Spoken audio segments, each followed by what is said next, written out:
ये है academy of social studies. मैं हूं आपका दोस्त पीसी यादव। मित्रों, आज हम मध्यकालीन भारतीय इतिहास के अंतर्गत एमसीक्यू बेस्ड पर आधारित वीडियो टॉपिक वाइज, आज जिसका टॉपिक है भारत पर मुस्लिम आक्रमण, इससे संबंधित कुछ महत्वपूर्ण एमसीक्यू हैं, ये आपको प्रोवाइड करा रहा हूं। इस वीडियो को देखने से पहले अगर आप इससे संबंधित जो नोट्स का वीडियो है उसको देखेंगे, उसके बाद इस वीडियो को देखेंगे, तब आपका अभ्यास बहुत ही बेहतरीन ढंग से होगा। तो प्लीज़, अगर उस वीडियो को आपने नहीं देखा है तो उस वीडियो को देखें, जिसका लिंक आपको डिस्क्रिप्शन बॉक्स में मिल जाएगा। तो आज करते हैं इस वीडियो की शुरुआत प्रश्न नंबर 1 से। पैगंबर हज़रत मोहम्मद का जन्म हुआ था। विकल्प नंबर ए 570 ईस्वी में, विकल्प नंबर बी 622 ईस्वी में, विकल्प नंबर सी 642 ईस्वी में, विकल्प नंबर डी 670 ईस्वी में। तो जो इस प्रश्न का सही उत्तर है विकल्प नंबर ए। विकल्प नंबर ए इस प्रश्न का सही उत्तर है, यानी 570 ईस्वी में। मक्का सऊदी अरब में स्थित है। यहीं पर 570 ईस्वी में इस्लाम धर्म के प्रवर्तक हज़रत मोहम्मद का जन्म हुआ था। इसी कारण यह स्थान मुस्लिम अनुयायियों का पवित्र तीर्थ स्थल है। इनकी मृत्यु 632 ईस्वी में हुई थी। बढ़ते हैं अगले प्रश्न की तरफ। प्रश्न नंबर 2, मक्का कहाँ है? विकल्प नंबर ए सीरिया, विकल्प नंबर बी ईरान, विकल्प नंबर सी इराक, विकल्प नंबर डी सऊदी अरब। अभी आपने इस प्रश्न का उत्तर ऊपर देखा कि मक्का सऊदी अरब में स्थित है, यानी विकल्प नंबर डी इस प्रश्न का सही उत्तर है। हिंद यानी भारत की जनता के संदर्भ में हिंदू शब्द का प्रथम बार प्रयोग किया था। विकल्प नंबर ए यूनानियों ने, विकल्प नंबर बी रोमवासियों ने, विकल्प नंबर सी चीनियों ने, विकल्प नंबर डी अरबों ने। इस प्रश्न में पूछने का आशय ये है कि जो भारत की जनता है उसको हिंदू शब्द से किसने पुकारा, या हिंदू शब्द का प्रथम बार प्रयोग किसने किया? तो इस प्रश्न का जो सही उत्तर होगा विकल्प नंबर डी अरबों ने। अरब निवासियों ने ही पहली बार भारत की जनता को हिंदू शब्द से पुकारा। ऋग्वेद में उल्लिखित भरत कबीले के नाम पर इस देश का नाम भारत पड़ा। परंपरा अनुसार दुष्यंत के पुत्र भरत के नाम पर हमारे देश का नाम भारत पड़ा। कुछ विद्वानों के अनुसार ऋषभदेव के ज्येष्ठ पुत्र भरत के नाम पर इस देश का नाम भारत पड़ा।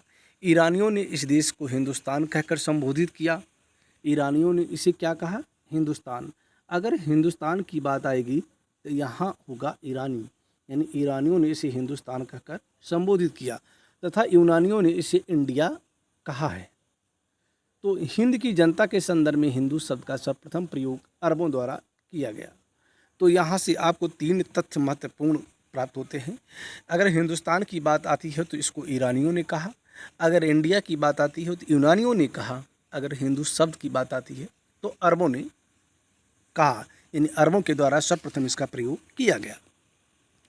प्रश्न नंबर 4, भारत पर पहला मुस्लिम आक्रमण किस वर्ष हुआ था? विकल्प नंबर ए 647, विकल्प नंबर बी 1013, विकल्प नंबर सी 711, विकल्प नंबर डी इनमें से कोई नहीं। यहाँ आप विकल्पों में देखेंगे तो यहाँ ईस्वी या ईसा पूर्व नहीं दिया गया है। ये मिसप्रिंट भी हो सकता है, लेकिन ये है, यहाँ आपको ईस्वी ही मानना पड़ेगा, क्योंकि मुस्लिम आक्रमण ईसा पूर्व में नहीं हुआ था। तो इस प्रश्न का जो सही उत्तर होगा विकल्प नंबर डी। विकल्प नंबर डी इस प्रश्न का सही उत्तर है, क्योंकि भारत पर जो पहला मुस्लिम आक्रमण हुआ था वो 712 ईस्वी में हुआ था, और यहाँ विकल्प नंबर सी 711 है, इसलिए इनमें से कोई भी विकल्प सही नहीं है। इसकी व्याख्या देख लेते हैं। भारत पर पहला मुस्लिम आक्रमण 712 ईस्वी में अरब आक्रमणकारी मोहम्मद बिन कासिम के नेतृत्व में हुआ था। किसके नेतृत्व में हुआ था? 712 ईस्वी में अरब आक्रमणकारी मोहम्मद बिन कासिम के नेतृत्व में हुआ था। मोहम्मद बिन कासिम से पूर्व 711 ईस्वी में उबैदुल्लाह के नेतृत्व में एक अभियान दल भेजा गया। परंतु वह पराजित हुआ और मारा गया। इराक के हाकिम अल हज्जाज ने मोहम्मद बिन कासिम के नेतृत्व में अरबों को सिंध पर आक्रमण करने के लिए भेजा। भारी संघर्ष के बाद अरबों ने 712 ईस्वी में सिंध पर विजय प्राप्त कर ली। उस समय सिंध पर किसका शासन था? दाहिर का शासन था। फारसी ग्रंथ चचनामा से अरबों द्वारा सिंध विजय की जानकारी मिलती है। प्रश्न पूछा जाता है कि अरबों द्वारा सिंध पर विजय की जानकारी का स्रोत क्या है? तो वो है फारसी ग्रंथ चचनामा। अब देखते हैं प्रश्न नंबर 5, मोहम्मद बिन कासिम द्वारा सिंध की विजय कब हुई? विकल्प नंबर ए 713 ईस्वी में, विकल्प नंबर बी 716 ईस्वी में, विकल्प नंबर सी 712 ईस्वी में, विकल्प नंबर डी 719 ईस्वी में। तो इस प्रश्न का जो सही उत्तर है विकल्प नंबर सी 712 ईस्वी में। मोहम्मद बिन कासिम ने 712 ईस्वी में सिंध पर विजय प्राप्त की। भारत में प्रथम मुस्लिम आक्रमणकारी था, यानी भारत में प्रथम मुस्लिम आक्रमणकारी कौन था? विकल्प नंबर ए कुतुबुद्दीन ऐबक, विकल्प नंबर बी महमूद गजनी, विकल्प नंबर सी मोहम्मद बिन कासिम, विकल्प नंबर डी मोहम्मद गोरी। तो इस प्रश्न का सही उत्तर क्या होगा? मोहम्मद बिन कासिम, यानी विकल्प नंबर सी इस प्रश्न का सही उत्तर है। मोहम्मद बिन कासिम ने 712 ईस्वी में सिंध पर विजय प्राप्त की थी। प्रश्नगत विकल्पों में भारत में प्रथम मुस्लिम आक्रमणकारी मोहम्मद बिन कासिम था। 8वीं शती ईस्वी के प्रारंभ में मोहम्मद बिन कासिम के नेतृत्व में सिंध पर अरब आक्रमण हुआ, किंतु उसका कोई अस्थायी परिणाम नहीं हुआ। अरबों का राज्य सिंध और मुल्तान के पूर्व में नहीं फैल सका तथा उनकी शक्ति क्षीण हो गई। प्रश्न नंबर 7, भारत पर सर्वप्रथम मुस्लिम आक्रमणकारी थी। भारत पर सर्वप्रथम मुस्लिम जो आक्रमणकारी थे वो कौन थी? विकल्प नंबर ए गजनी के, विकल्प नंबर बी गोर के, विकल्प नंबर सी अरब के, विकल्प नंबर डी उपर्युक्त में से कोई नहीं। तो जो सर्वप्रथम मुस्लिम आक्रमणकारी था मोहम्मद बिन कासिम था, और मोहम्मद बिन कासिम अरब का रहने वाला था। तो इस प्रश्न का जो सही उत्तर है विकल्प नंबर सी। भारत पर सर्वप्रथम अरबी मुसलमानों का आक्रमण 736 ईस्वी में हुआ था। यह आक्रमण खलीफा उमर के समय में बम्बई के निकट थाड़े पर हुआ, परंतु यह आक्रमण असफल रहा। भारत पर पहला सफल आक्रमण 712 ईस्वी में मोहम्मद बिन कासिम द्वारा किया गया। खलीफ अल-वाजिद के शासनकाल में यह आक्रमण हुआ था। कासिम के आक्रमण के समय सिंध का शासक दाहिर था। इसने सिंध तथा मुल्तान को जीता, यानी इसने सिंध और मुल्तान को जीत लिया था।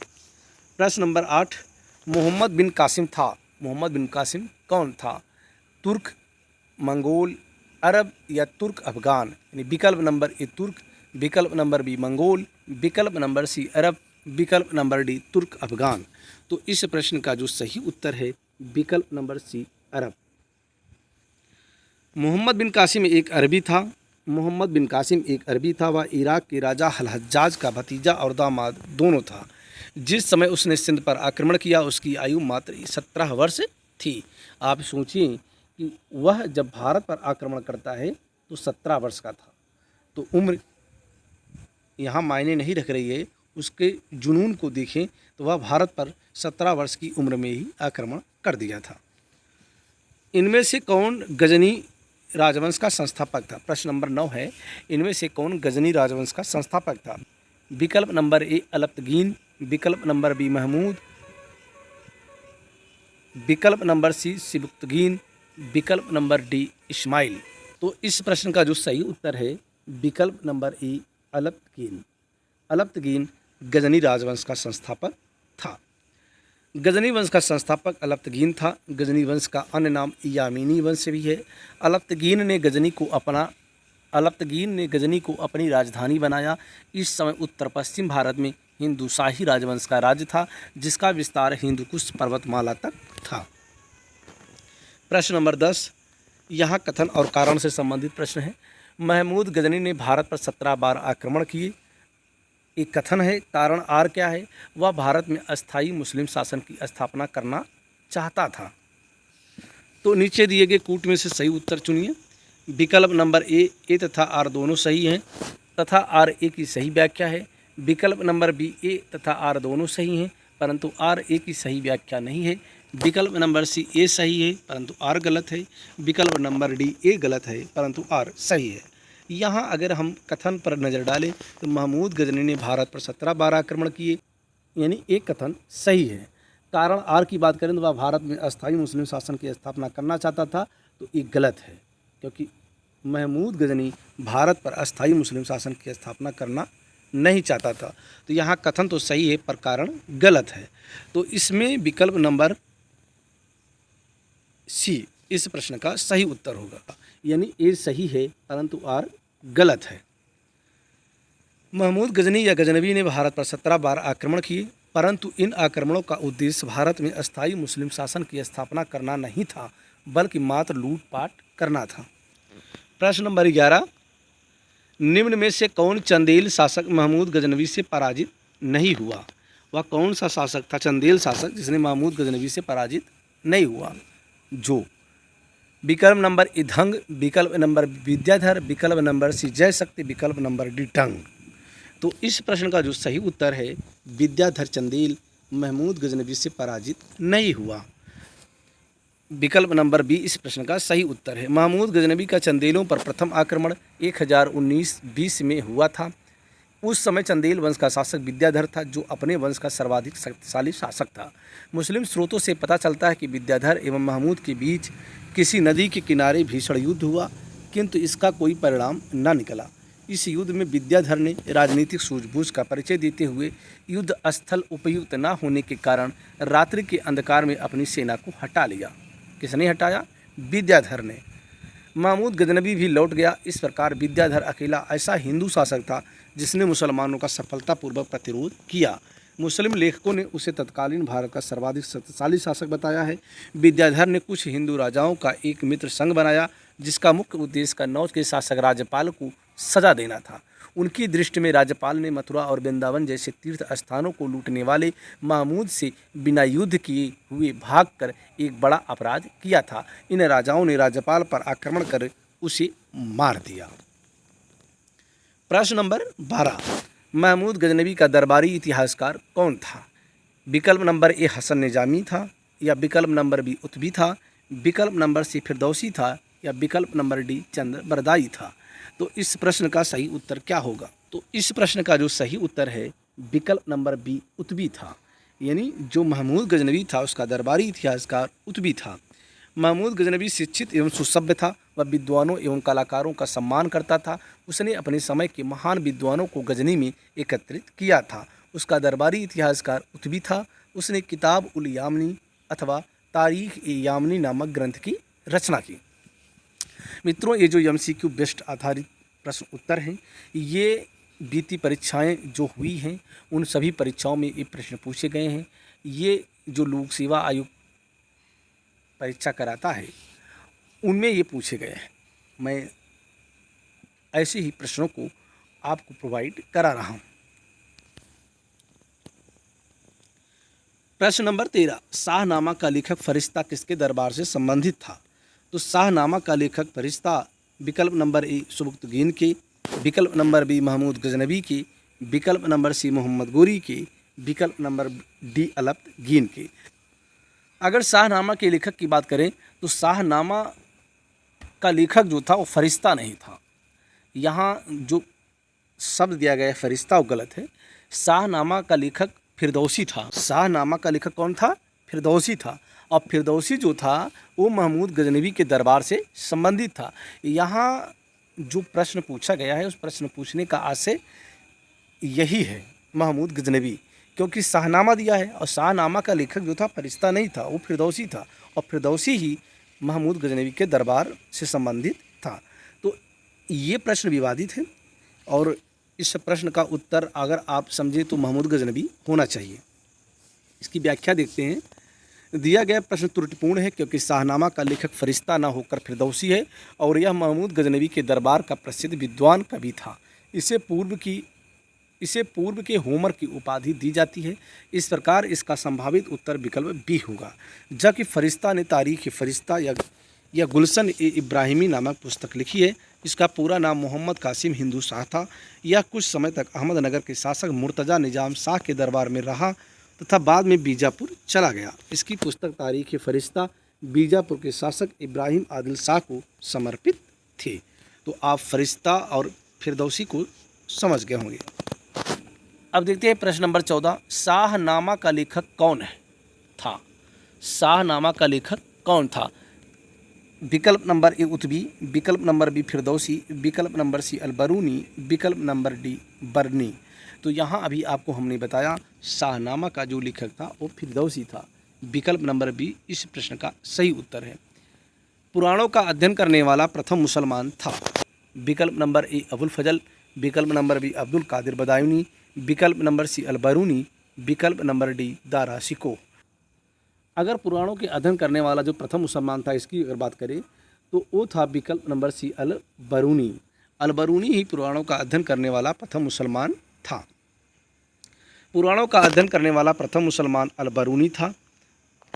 उसका जन्म 973 ईस्वी में हुआ था। वह खीवा यानी प्राचीन ख्वारिज्म देश का रहने वाला था। वह महमूद गजनवी के साथ भारत आया था।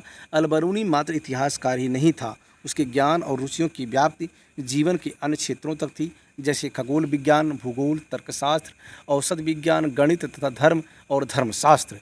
इन्हीं रुचियों ने उसे भारत की तत्कालीन धार्मिक सांस्कृतिक स्थिति के बारे में ज्ञान प्राप्त करने के लिए प्रेरित किया।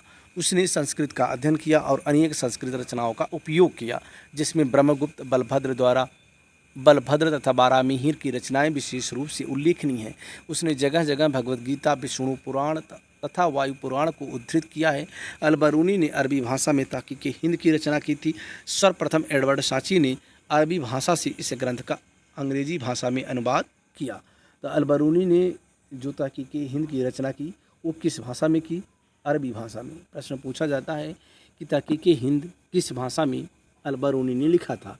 तो अरबी भाषा है। और एडवर्ड साची जो था अरबी भाषा से इस ग्रंथ का अनुवाद अंग्रेजी भाषा में किया और इसका अनुवाद हिंदी में रजनीकांत शर्मा ने किया था। तो इस प्रकार देखें अलबरूनी के बारे में महत्वपूर्ण तथ्य आपको मिलते हैं। अब आगे बढ़ते हैं प्रश्न नंबर 16, महमूद गजनी के साथ भारत आने वाला प्रसिद्ध इतिहासकार कौन था?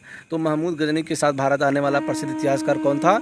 विकल्प नंबर ए फरिश्ता, विकल्प नंबर बी अलबरूनी, विकल्प नंबर सी अफीक, विकल्प नंबर डी इब्न बतूता। तो इस प्रश्न का जो सही उत्तर है विकल्प नंबर बी अलबरूनी। अलबरूनी जो था भारत जब आया था तो वो महमूद गजनी के साथ ही आया था। अलबरूनी भारत में आया था 9वीं शताब्दी ईस्वी में, 10वीं शताब्दी ईस्वी में, 11वीं शताब्दी ईस्वी में, 12वीं शताब्दी ईस्वी में। सर्वप्रथम ये हम जानें कि जो महमूद गजनवी का जो आक्रमण होता है वो 11वीं शताब्दी ईस्वी में होता है। तो इस प्रश्न का जो सही उत्तर है विकल्प नंबर सी। अब देखते हैं प्रश्न नंबर 18, महमूद गजनी के साथ भारत आने वाला मुस्लिम विद्वान था। प्रश्न वही दोहराया गया है पर अलग तरीके से। तो इस प्रश्न का भी सही उत्तर क्या होगा? अलबरूनी। इस प्रश्न का भी सही उत्तर क्या होगा? अलबरूनी। निम्नलिखित कथनों में से कौन अलबरूनी के संबंध में सही नहीं है? यहाँ कथन दिए गए हैं और बताना है कि कौन सा कथन अलबरूनी के संबंध में सही नहीं है। विकल्प नंबर ए वह धर्मनिरपेक्ष लेखक था, विकल्प नंबर बी उसका ग्रंथ उस समय के जीवंत भारत से सब प्रभावित था, विकल्प नंबर सी वह संस्कृत का विद्वान था, व विकल्प नंबर बी वह त्रिकोण मित का विशेषज्ञ था। विकल्प नंबर ए इस प्रश्न का सही उत्तर है। अलबरूनी जो था वो धर्मनिरपेक्ष लेखक नहीं था। यहाँ दिया गया है वह एक धर्मनिरपेक्ष लेखक था, बाकी के कथन उससे मेल खाते हैं। अलबरूनी एक धर्मनिरपेक्ष लेखक नहीं था। प्रश्न नंबर 20, निम्नलिखित में से किसने महमूद गजनी के हमले के बाद सोमनाथ मंदिर का पुनर्निर्माण किया था? आपको मालूम है कि महमूद गजनवी ने सोमनाथ मंदिर पर आक्रमण किया था, तो उसके बाद उसका पुनर्निर्माण किसने किया? विकल्प नंबर ए भीमराज प्रथम, विकल्प नंबर बी भीमदेव, विकल्प नंबर सी मूलराज, विकल्प नंबर डी जय सिंह सिद्धिराज। तो जो इस प्रश्न का सही उत्तर है वो है विकल्प नंबर बी भीमदेव। भीमदेव ने सोमनाथ मंदिर का पुनर्निर्माण कराया था। महमूद गजनवी के सोमनाथ मंदिर पर आक्रमण जो 1026 ईस्वी में हुआ था के समय यहाँ का शासक भीमदेव प्रथम जो 1022 से 1063 ईस्वी तक शासन किया था। महमूद मंदिर से अतुल संपत्ति लूटकर वापस लौट गया। महमूद के जाने के बाद भीमदेव प्रथम ने सोमनाथ मंदिर का पुनर्निर्माण करवाया था। प्रश्न नंबर 21, किसने एक तरफ संस्कृत मुद्रा लेख के साथ चांदी के सिक्के निर्गत किए? विकल्प नंबर ए मोहम्मद बिन कासिम, विकल्प नंबर बी महमूद गजनवी, विकल्प नंबर सी शेर शाह, विकल्प नंबर डी अकबर। तो इस प्रश्न का जो सही उत्तर है वो विकल्प नंबर बी महमूद गजनवी। महमूद गजनवी ही ने सर्वप्रथम चांदी के सिक्के जो निर्गत कराए उसमें संस्कृत लिखवाया था, यानी संस्कृत मुद्रा लेख के साथ चांदी के सिक्के निर्गत किए। संस्कृत मुद्रा लेख के साथ चांदी के सिक्के महमूद गजनवी ने जारी किए थे। महमूद गजनवी द्वारा जारी चांदी के सिक्कों के दोनों तरफ दो अलग अलग भाषाओं में मुद्रा लेख अंकित थे।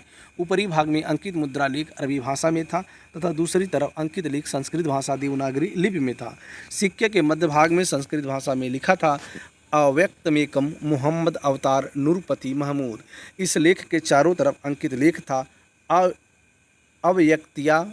अव्यक्तिया नाम आयाम टनकम हतो महमूदपुर संवतो 418। चांदी के इस सिक्के का वजन 3 ग्राम था, यानी चांदी के इस सिक्के को दिरहम कहा गया।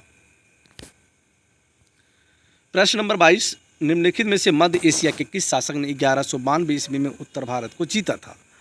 विकल्प नंबर ए जलालुद्दीन मंगबरनी, विकल्प नंबर बी गजनी का महमूद, विकल्प नंबर सी सिहाबुद्दीन मोहम्मद गोरी, विकल्प नंबर डी चंगेज खां। अगर हम 1192 की बात करें तो 1192 जो था तराइन का द्वितीय युद्ध है और 1191 तराइन का प्रथम युद्ध है। अगर हम देखें 1191 ईस्वी में तराइन का जो प्रथम युद्ध होता है उसमें मोहम्मद गोरी पृथ्वीराज चौहान से हार जाता है, लेकिन 1192 में जो तराइन का द्वितीय युद्ध होता है उसमें मोहम्मद गोरी पृथ्वीराज चौहान को पराजित कर देता है और वह दिल्ली पर शासन करने लगता है। तो इस प्रश्न का जो सही उत्तर है वो है विकल्प नंबर सी सिहाबुद्दीन मोहम्मद गोरी। अगर देखें मोहम्मद गोरी की बात करें तो मध्य एशिया के शासक सिहाबुद्दीन मोहम्मद गोरी ने 1192 ईस्वी में उत्तर भारत को जीता।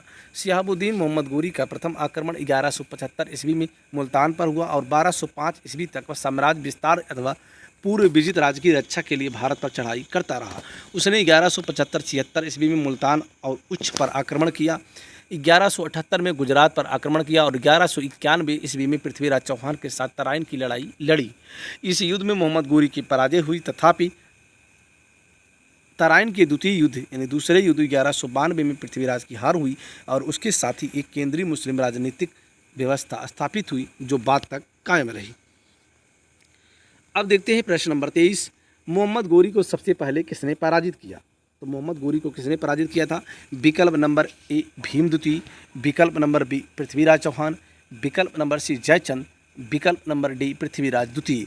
तो इस प्रश्न का जो सही उत्तर है विकल्प नंबर ए भीम द्वितीय, यानी भीम ने ही मोहम्मद गोरी को पहली बार पराजित किया था। 1178 ईस्वी में मोहम्मद गोरी ने गुजरात पर आक्रमण किया, किंतु मूल राज द्वितीय या भीम द्वितीय ने अपनी योग्य एवं साहसी विधवा माँ नायिका देवी के नेतृत्व में आबू पर्वत के निकट गोरी का मुकाबला किया और उसे परास्त कर दिया। यह गोरी की भारत में पहली पराजय थी। तो आप समझिए मोहम्मद गोरी को पराजित किसने सर्वप्रथम किया था? वो किया था भीम द्वितीय ने। प्रश्न नंबर 24, मोहम्मद गोरी ने जयचंद को किस युद्ध में पराजित किया था?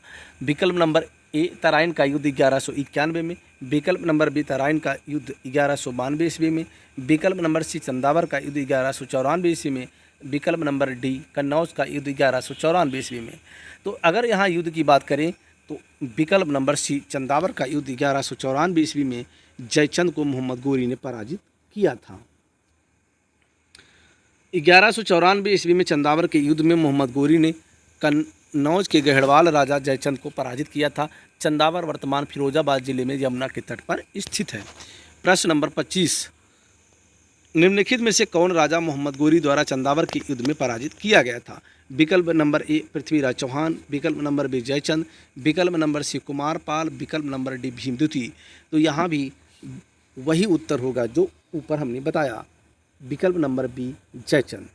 जयचंद को चंदावर के युद्ध में मोहम्मद गोरी ने पराजित किया था। 1194 के चंदावर के युद्ध में मोहम्मद गोरी ने किसे हराया? तो इस प्रश्न का भी सही उत्तर क्या होगा? जयचंद। बढ़ते हैं आगे। प्रश्न नंबर 27, युद्ध जिसमें भारत में मुस्लिम शक्ति की स्थापना हुई। तराइन का प्रथम युद्ध, विकल्प नंबर बी तराइन का द्वितीय युद्ध, विकल्प नंबर सी पानीपत का प्रथम युद्ध, विकल्प नंबर डी पानीपत का द्वितीय युद्ध। अगर युद्ध की बात करें तो जो मुस्लिम शक्ति स्थापित हुई तो वो था तराइन का द्वितीय युद्ध, जिसमें मोहम्मद गोरी ने पृथ्वीराज चौहान को पराजित किया था। 1192 ईस्वी में तराइन के द्वितीय युद्ध में मोहम्मद गोरी द्वारा पृथ्वीराज चौहान की पराजय के बाद भारत में मुस्लिम शक्ति की स्थापना हुई। गोरी की सजगता और श्रेष्ठ युद्ध प्रणाली के कारण मुसलमानों की जीत हुई। यह युद्ध भारतीय इतिहास में अत्यधिक महत्वपूर्ण था। प्रश्न नंबर 28, निम्नलिखित नामों के कालानुक्रम में व्यवस्थित करें व नीचे दिए गए कूट से सही उत्तर प्राप्त करें। इस प्रकार के जो प्रश्न पूछे जाते हैं वहाँ अधिकांश बच्चे इस प्रश्न को गलत कर देते हैं। इसके पीछे कारण ये होता है कि वो जो विकल्प दिया होता है उसको सही ढंग से व्यवस्थित नहीं कर पाते हैं। यहाँ देखें, अगर चंगेज़ खां, तो चंगेज़ खां यहाँ नंबर 1 पे, नंबर 2 पे महमूद गजनबी है, नंबर 3 पे मोहम्मद गोरी है और नंबर 4 पे तैमूर है। तो आप ये सोचें कि चंगेज़ खां कब आक्रमण करता है। चंगेज़ खां का जो आक्रमण होता है इल्तुतमिश के समय होता है। महमूद गजनबी उसके पहले का है। मोहम्मद गोरी महमूद गजनबी के बाद का है। तैमूर ये कब का है? तैमूर और उसके बाद का है। तो यहाँ अगर हम देखें इसको कूट के द्वारा बनाएं तो यहाँ सबसे पहले आएगा 2, फिर 3, 2 3 1 4, 2 3 1 4, 2 3 1 4, 2 3 1 4 है प्रश्न नंबर बी, विकल्प नंबर बी। 2 3 1 4 विकल्प नंबर बी इस प्रश्न का सही उत्तर है। अब इसकी व्याख्या हम देख लेते हैं। सन 999 से 1027 के बीच महमूद गजनबी ने भारत पर 17 बार आक्रमण किया। शिहाबुद्दीन मोहम्मद गोरी का प्रथम आक्रमण 1175 ईस्वी में हुआ। तो इस प्रकार अगर आप देखें तो पहले महमूद गजनबी आता है, उसके बाद नंबर आता है मोहम्मद गोरी का। सन 1205 ईस्वी में तक वह बराबर साम्राज्य विस्तार अथवा पूर्व विजित राज्य की रक्षा के लिए भारत पर चढ़ाई करता रहा। चंगेज़ खां के आक्रमण का भय तब उत्पन्न हुआ जब 1221 ईस्वी में ख्वारिज़्म शाह की मृत्यु के बाद उसका पुत्र और उत्तराधिकारी जलालुद्दीन मंगमरनी दिल्ली सल्तनत की ओर भागा। सुल्तान नसीरुद्दीन के शासनकाल में मध्य एशिया के मंगोल सेनानायक तैमूर ने 1398 में भारत पर आक्रमण किया था। किस मुस्लिम शासक के सिक्कों पर देवी लक्ष्मी की आकृति बनी है? विकल्प नंबर ए मोहम्मद गोरी, विकल्प नंबर बी अलाउद्दीन खिलजी, विकल्प नंबर सी अकबर, विकल्प नंबर डी उपरोक्त में से कोई नहीं। तो इस प्रश्न का सही उत्तर है विकल्प नंबर ए मोहम्मद गोरी। मोहम्मद गोरी के सिक्कों पर देवी लक्ष्मी की आकृति बनी है और दूसरी तरफ कलमा खुदा हुआ है। तो आप समझिए मोहम्मद गोरी एक मुस्लिम शासक आक्रमणकारी और उसकी जो मुद्रा है उस पर देवी लक्ष्मी की आकृति बनी हुई है। प्रश्न नंबर 30, भारत में मोहम्मद गोरी ने किसको प्रथम अक्ता प्रदान किया? विकल्प नंबर ए ताजुद्दीन यल्दौज को, विकल्प नंबर बी कुतुबुद्दीन ऐबक को, विकल्प नंबर सी शमसुद्दीन इल्तुतमिश को, विकल्प नंबर डी नासिरुद्दीन कुबाचा को। इस प्रश्न का सही उत्तर क्या होगा? तो इस प्रश्न का जो सही उत्तर है, मोहम्मद गोरी ने अपने गुलाम कुतुबुद्दीन ऐबक को प्रथम अक्ता प्रदान किया था। गोरी की विजयों के बाद शीघ्र ही उत्तर भारत में अक्ता प्रथा स्थापित हो गई। 1192 से 1206 ईस्वी तक कुतुबुद्दीन ऐबक ने गोरी के प्रतिनिधि के रूप में उत्तरी भारत के विजित भागों का प्रशासन संभाला। इस अवधि में ऐबक ने उत्तरी भारत में तुर्की शक्ति का विस्तार भी किया। प्रश्न नंबर 31, मोहम्मद गोरी के किस दास ने बंगाल एवं बिहार पर विजय प्राप्त की? तो विकल्प नंबर ए कुतुबुद्दीन ऐबक, विकल्प नंबर बी इल्तुतमिश, विकल्प नंबर सी बख्तियार खिलजी, विकल्प नंबर डी इल्दौज। तो इस प्रश्न का जो सही उत्तर है बख्तियार खिलजी। बख्तियार खिलजी ने बंगाल एवं बिहार पर आक्रमण किया और उस पर विजय प्राप्त की। मोहम्मद गोरी के एक साधारण दास इख्तियारुद्दीन मोहम्मद बिन बख्तियार खिलजी ने 1193 से 1202 ईस्वी के मध्य बिहार की विजय की तथा नालंदा एवं विक्रमशिला बिहार को तहस नहस कर राजधानी उदंतपुर पर कब्जा कर लिया। उसने 1198 से 1203 ईस्वी के मध्य में बंगाल पर आक्रमण किया। उस समय वहाँ का शासक लक्ष्मण सेन था। वह बिना युद्ध किए ही भाग निकला। तुर्की सेना ने राजधानी नादिया में प्रवेश कर बुरी तरह लूटपाट की। राजा की अनुपस्थिति में नगर ने आत्मसमर्पण कर दिया। लक्ष्मण सेन ने भागकर पूर्वी बंगाल में शरण ली और वहीं कुछ समय तक शासन करता रहा। इख्तियारुद्दीन ने भी संपूर्ण बंगाल को जीतने का प्रयत्न नहीं किया। इख्तियारुद्दीन ने लखनौती को अपनी राजधानी बनाया। इसको लखनौती को। प्रश्न नंबर 32, बिहार का प्रथम मुस्लिम विजेता कौन था? तो विकल्प नंबर ए मलिक इब्राहिम, विकल्प नंबर बी इल्तुतमिश, विकल्प नंबर सी बख्तियार खिलजी, विकल्प नंबर डी अली मर्दान खिलजी। तो इस प्रश्न का जो सही उत्तर है बख्तियार खिलजी, विकल्प नंबर सी। प्रश्न नंबर 33, नालंदा बिहार का विध्वंस किया था? किसने? विकल्प नंबर ए बख्तियार खिलजी, विकल्प नंबर बी कुतुबुद्दीन ऐबक, विकल्प नंबर सी मोहम्मद बिन तुगलक, विकल्प नंबर डी अलाउद्दीन खिलजी। तो ये प्रश्न रिपीट किया गया है, तो इस प्रश्न का सही उत्तर विकल्प नंबर ए बख्तियार खिलजी। नीचे दो कथन दिए गए हैं, जिनमें से एक को कथन ए तथा दूसरे को कारण आर कहा गया है, यानी कथन और कारण का प्रश्न है। कथन ये है कि भारत पर तुर्की आक्रमण सफल हुए। कारण क्या है? उत्तर भारत में राजनीतिक एकता नहीं थी। अगर हम कथन और कारण की बात करें तो ये प्रश्न कथन भी सही है, कारण भी सही है। तो विकल्प नंबर एक क्या है? कथन ए तथा कारण दोनों सही है तथा कारण आर कथन की सही व्याख्या है। विकल्प नंबर बी कथन ए तथा कारण दोनों सही हैं, परंतु कारण आर कथन की सही व्याख्या नहीं करता है। विकल्प नंबर सी कथन ए सही है किंतु कारण गलत है। कथन ए गलत है किंतु कारण आर सही है। तो इस प्रश्न का जो सही उत्तर होगा विकल्प नंबर ए।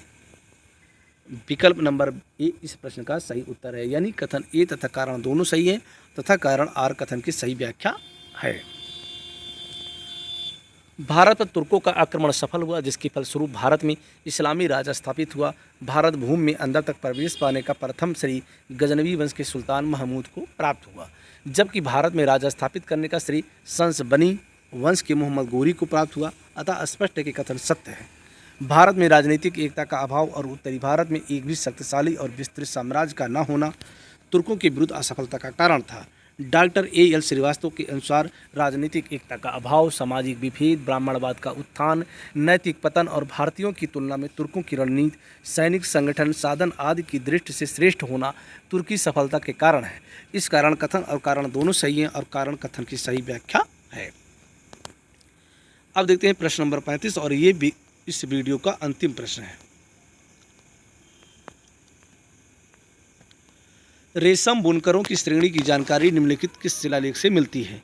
विकल्प नंबर ए दसपुर शिलालेख, विकल्प नंबर बी प्रयाग प्रशस्ति लेख और विकल्प नंबर सी एरण शिलालेख, विकल्प नंबर डी हाथी गुम्फा अभिलेख, विकल्प नंबर सी हाथी गुम्फा शिलालेख। तो जो इस प्रश्न का सही उत्तर है वो है विकल्प नंबर ए दसपुर शिलालेख।